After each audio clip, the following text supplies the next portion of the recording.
De uma treta deu um post, mas esse post tu não conhece e eu vou te falar. Vamos lá!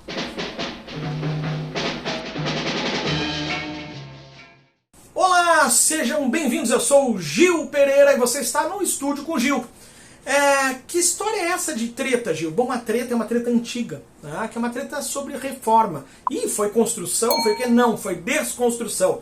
Na realidade, o que é? A reforma protestante. Tá? 1517, né? O Brasil tinha recém sido descoberto lá nas Europa, o que está rolando? Reforma protestante promovida pelos alemães, né? Pelo lado do Lutero, Martinho Lutero, né? Os luteranos, e o suíço Calvino, né? Os calvinistas. Pois bem, o que acontece? Eles não estavam muito contentes com os rumos que a Igreja Católica estava tomando, né? Principalmente sobre questão de vendas de indulgências. O que era isso, venda de indulgência? Pô, os caras perdoavam, tu fazia alguma, né? Fez alguma M lá e tal, pagava uma grana, né? Financiava alguma coisa para a igreja e aí tudo era perdoado, né?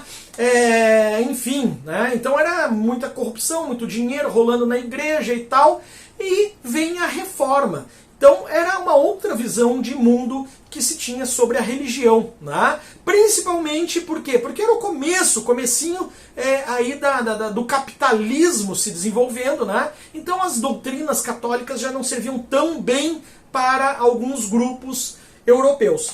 E aí, dentro dessa perspectiva, surge, 30 anos depois, 1947, a Contra-Reforma, que é quando a igreja acaba tomando algumas medidas para reprimir e para mudar um pouco a igreja para estar adequado à reforma que tinha acontecido anteriormente. Pois bem, onde que foi o cerne da Contra-Reforma? Um dos lugares que apoiou e desenvolveu muito a Contra-Reforma foi a Espanha. E por que na Espanha? Porque na Espanha foi o lugar onde foi instaurado e mais se desenvolveu a Santa Inquisição, né? Que perseguia os hereges e todos que estavam contrários à fé cristã. Pois bem, onde está a treta? A treta é que os holandeses, né, Holanda, sabe, manja, Holanda ali, Amsterdã e tal, bababá, que a galera curte viajar para Amsterdã, né, então aquelas coisinhas tudo moderninha que tem em Amsterdã.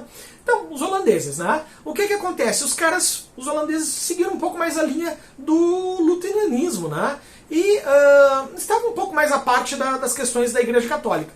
O que aconteceu? Os holandeses exploravam aqui no Brasil o comércio e a produção do açúcar, ali na região do Nordeste, né? Bahia, Pernambuco, Recife, ali, né?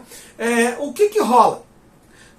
O que rola é que eles não estavam sozinhos nessa. Eles estavam acompanhados dos portugueses judeus sefardistas, que eram os grandes financiadores da produção do açúcar aqui no Brasil. Tá? Mas aí, com a perseguição da Santa Inquisição, né, a coisa ficou tensa. Né? Por quê? Porque os caras que mantinham a produção aqui estavam sendo perseguidos pela Santa Inquisição, principalmente por quê? Porque nesse período era a União Ibérica, né? A gente tinha um governo único, tanto para a Espanha quanto para Portugal. E aí que o bicho pegou. Por quê?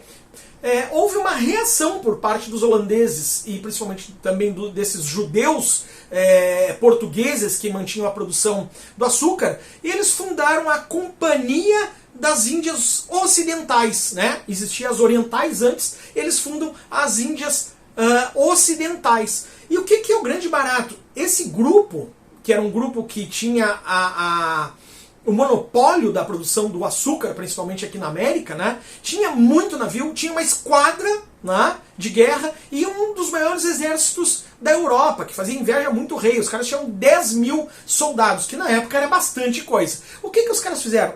Estão nos perseguindo e tal, vamos invadir, vamos pegar aquilo lá pra gente, né? Isso aqui é tudo nós, mano, vamos tomar e tal. E aí, a invasão holandesa, primeiro na Bahia, em 1624, que não rolou muito bem, né? Mas em 1630 eles conseguem tomar Recife, né? E se instaura um governo holandês no Brasil. Vejam só, tu sabia? Não sabia, provavelmente não sabia.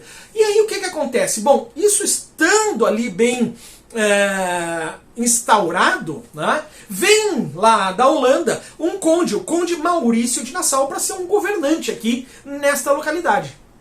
Qual é o grande barato? O cara vem para produzir açúcar, o cara vem aqui para plantar cana, o cara vem para uma produção extrativista, mas ele vem com uma outra visão que os portugueses não tinham. Os portugueses vieram para tentar pegar o que desce daqui e levar para Portugal, levar para Europa. Coisas que a gente faz até hoje, né? A gente vê ainda, a gente está muito na produção primária, a gente ainda está sugando o nosso solo, a gente está destruindo muita coisa para tirar o que o Brasil dá para distribuir para o mundo, né? E investe pouco de volta. Mas o Maurício de Nassau, lá em 1637, né? O cara vem com uma outra perspectiva. Além de produzir, ele queria saber o que esse país tinha de bacana, o que ele podia dar de melhor e tal. E ele é um cara que ele chega trazendo várias,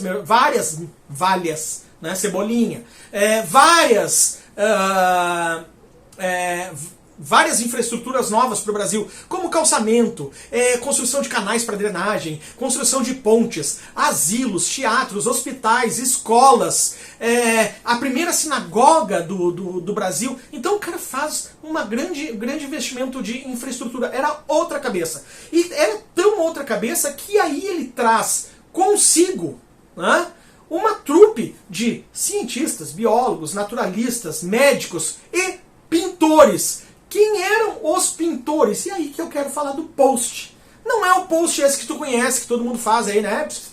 Era o Franz Post. Franz Post foi um pintor, né, que veio com o Maurício de Nassau, o Eckhout também. E aí a gente tem mais duas pessoas. Um era o Piso, que era médico, e o Margraf, que era um naturalista, que fazem a primeira documentação da natureza, da geografia e da biologia e da geologia do Brasil, né?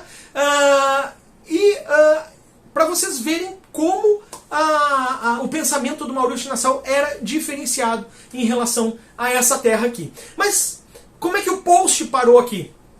O Post foi indicado pelo irmão dele, né, que era o Peter Post, né, que era arquiteto. E o Post veio aqui, ele era um cara desconhecido até então, mas ele foi o primeiro cara, e presta atenção, primeiro, ele não era brasileiro, né, mas ele é o primeiro cara que faz uma documentação pictórica real, né? Ele estava subordinado à realidade do que ele estava vendo. Não era pintar exotismo, não era pintar a partir de um preconceito, né, do que se achava o que era Brasil. Ele vê as paisagens brasileiras, ele vê o que o Maurício de Nassau está construindo, produzindo no Brasil e retrata isso em paisagens, né? Então a paisagem começa a aparecer bastante a partir da pintura holandesa. Por quê, Gil? Porque na pintura católica, né, apostólica romana, a pintura sacra, né, de santos era ainda, né, uma grande produção lá desde o barroco, né?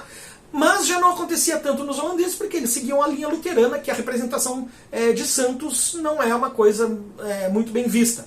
Então, a gente pode notar que a gente tem o Franz Post, por exemplo, produzindo paisagens, e a gente tem o Rembrandt, por exemplo, e alguns outros artistas produzindo retratos, principalmente de quem? Dos mecenas, né? Das pessoas que tinham grana para pagar. Pois bem, a importância do Post pra gente é que ele mostra pro resto do mundo o Brasil como ele era, né? Ele mostra a paisagem, ele mostra a natureza tropical sem tentar interferir com os seus preconceitos e com seus exotismos. Ele traz uma pintura feita muito a partir da linha do horizonte. Essa linha do horizonte é baixa na pintura, né? E com um céu muito grande, mas ele traz ao primeiro plano da pintura, né, o que tinha de força na natureza. Então os elementos botânicos e da fauna e da flora, né, estavam em primeiro plano nessa perspectiva que era meio que vista de cima, né?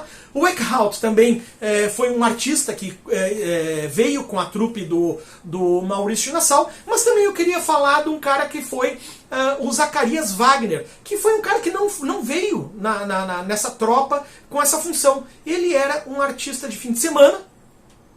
Ele era um militar, né? Mas no fim de semana ele pintava, ele fazia aquarelas e também teve um bom registro do que era o Brasil naquela época. E ele acabou, por isso, né, sendo o escrivão do Maurício de Nassau, porque era um cara que tinha já um conhecimento, né, e uma escolaridade, vamos dizer assim, maior. Tá? E por que eu estou falando do post também? Porque recentemente 34 novos desenhos desse período foram encontrados lá na cidade de Haarlem, né, na Holanda, que é a cidade original dele, né, e que estão compondo uma nova edição aí num catálogo completo do Franz Post. Esse catálogo aí contempla provavelmente mais ou menos umas 200 pinturas que ele fez a partir dos seus esboços, rascunhos, sketches, né, sketchbook que ele fez aqui no Brasil, que ele acabou pintando posteriormente na Europa, mas baseado no que ele viu. Aqui em loco ele fez 18 pinturas, sendo que 11 sumiram, ninguém sabe onde está, se existe ainda ou não existe, mas 7 estão aí em museus e podem ser contemplados. E o que eu queria pedir para ti agora, nesse momento? É tu colocar aqui, ó, nos nossos comentários, como é que tu acha que seria o Brasil se os holandeses não tivessem sido expulsos em 1654? Em 1654 eles foram expulsos. Como é que seria o Nordeste hoje? Será que o Nordeste seria um país à parte? Será que o país todo teria se beneficiado dessa invasão holandesa? Coloca aí o que tu imagina que seria o Brasil hoje se os holandeses tivessem ficado. Espero que vocês tenham gostado e conhecido um post que vocês não conheciam na época em que ele foi pro ar. Né? Naquela época tu não estava na internet. Então, tá aí, Franz Post para vocês. Vai lá, beijão, valeu!